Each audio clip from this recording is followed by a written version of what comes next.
Halo para sahabat pemirsa sekalian, beberapa hari ini kita tengah sama-sama menunggu.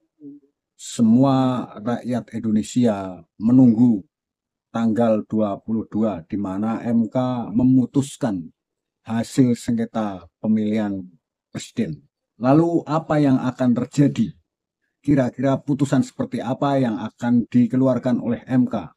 Sementara kita tengah menyaksikan beberapa ungkapan dari para lawyernya, baik itu lawyer 01, 02, 03, rasanya semua mereka optimis sekali bahwa mereka akan menang.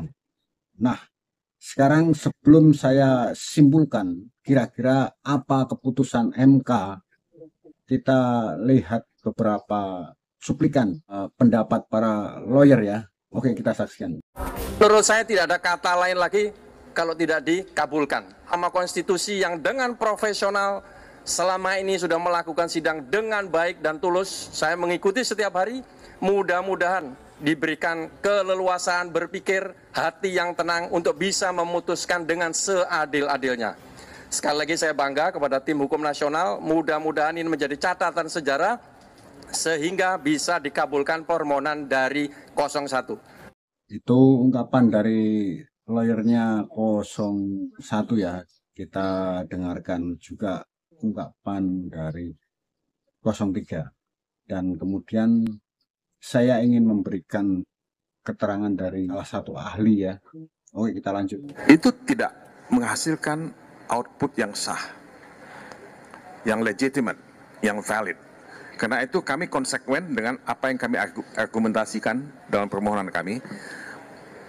Penuhnya pelanggaran itu membuat output dari pemilu, termasuk pencoblosan pada tanggal 14 Februari, itu tidak bisa dianggap sah. Ya.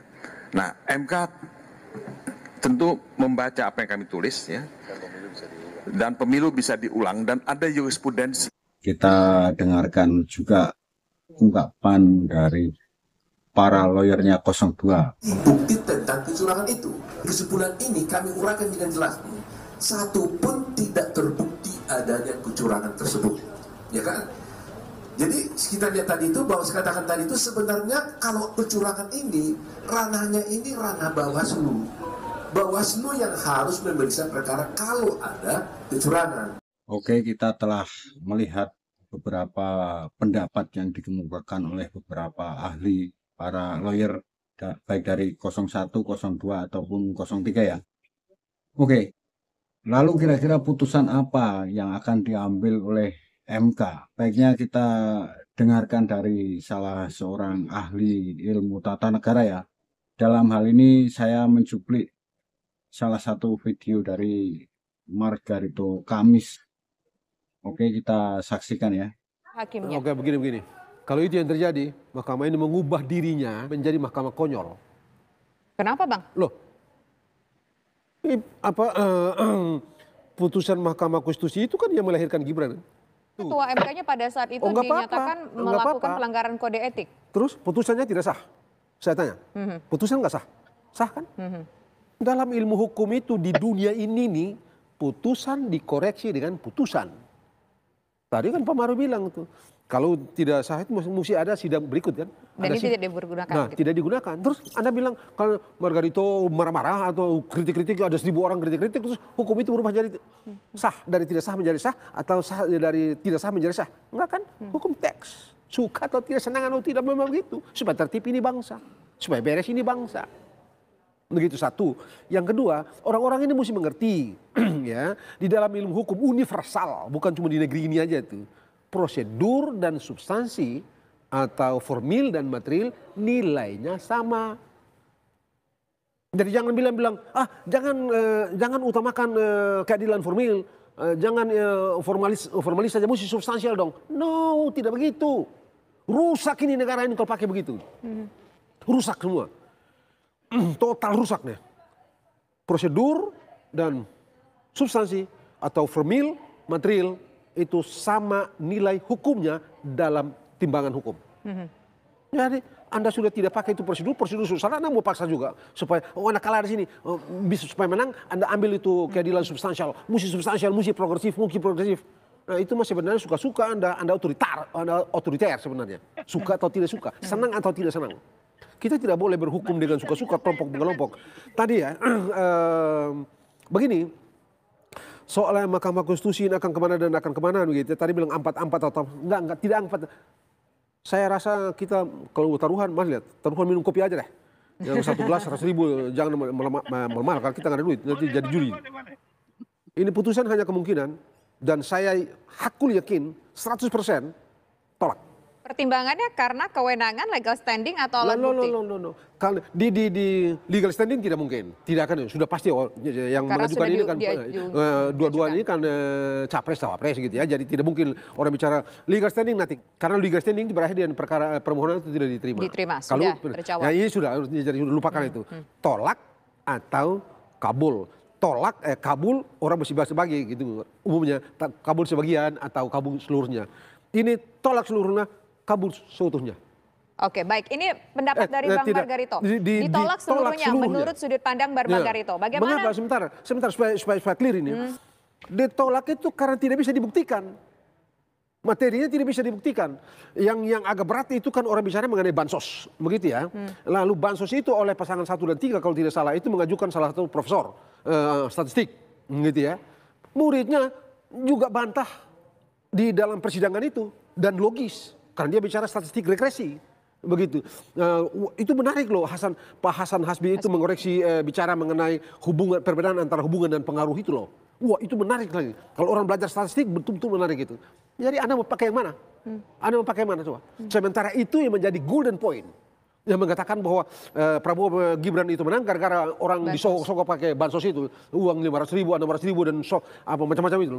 Padahal dan itu dibenarkan oleh saksi ahli yang mereka ajukan gitu ya. Tapi itu ditolak oleh saksi ahli yang diajukan oleh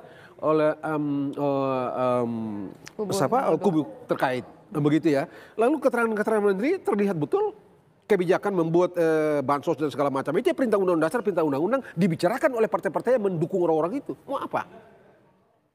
Bagaimana caranya suruh presiden berhenti memberikan bansos hanya gara-gara pilpres? Padahal ini perintah undang-undang. Bagaimana caranya? Oke, baik. Nanti kita tampung dulu foto, kita dapat poinnya dari Bang Margarito berkeyakinan bahwa 100% nanti permohonan yang diajukan itu ditolak. Mungkin bagi rakyat awam ya, orang biasa itu susah sekali untuk menafsirkan hal ini. Karena banyak para pakar, para ahli yang itu berada di pihak manapun itu selalu mengatakan bahwa mereka itu optimis memenangkan gugatan mereka.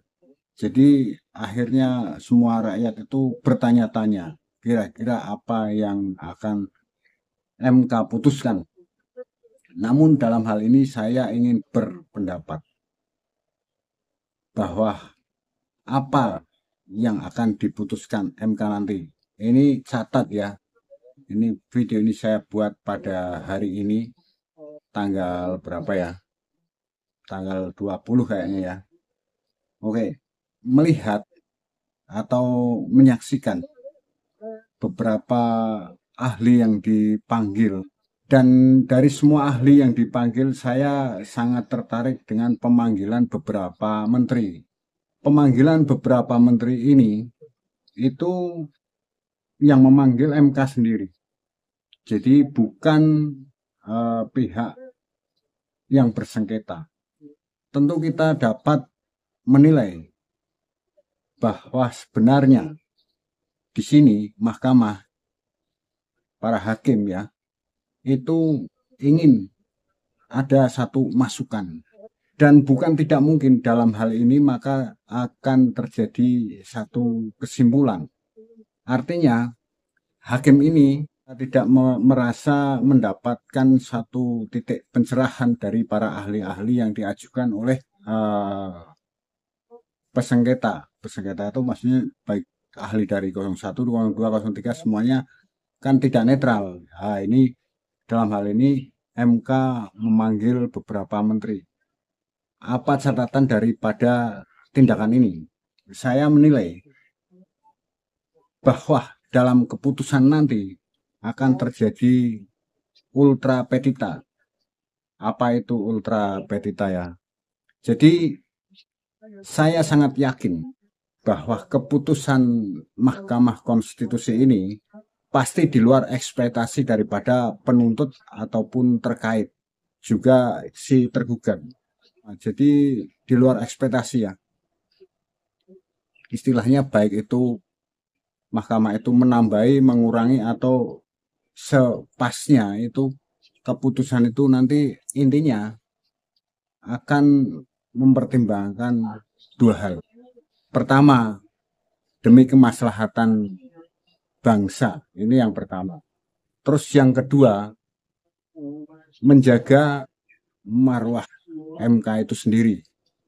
Jadi ketika hari ini MK itu dinilai kurang kurang baik namanya, itu di dalam forum ini saya yakin MK itu punya kepentingan untuk memperbaiki namanya di depan masyarakat, ya. Jadi tidak mungkin dia memutuskan dengan alasan-alasan yang sederhana. Pasti alasannya itu sangat luar biasa dan itu di luar tuntutan. Saya yakin bahwa MK ini akan memutuskan satu hal di luar tuntutan, yaitu ultra petita tadi. Akan tetapi tentu saja MK tidak mau mengorbankan bangsa ini ya, termasuk 96 juta pemilih pendukung Prabowo. Tidak mungkin, dan itu pasti dia itu pertama keputusannya itu memenangkan Prabowo, memenangkan 02. Kemudian dia mengabulkan beberapa tuntutan dari pihak si penggugat. Namun tidak sampai hal tersebut membuat si tergugat 02 ini tidak dikeluarkan sebagai pemenang juga. Dalam hal itu tentu saja baik pemohon ataupun si terkait itu merasa keputusan itu sangat adil. Itu pasti yang akan terjadi adalah seperti itu, dan itu kita bisa tengarai kata-kata saya ini ya. Ini catat ya. Pasti begitu. Oke, akhirnya sampai di sini dulu perjumpaan kita kali ini. Semoga video ini bisa bermanfaat, bisa menambah daya wawasan bagi sahabat pemirsa sekalian ya. Akhirnya sampai di sini dulu. Semoga sahabat sekalian baik-baik saja. Akhirul kata, wassalam.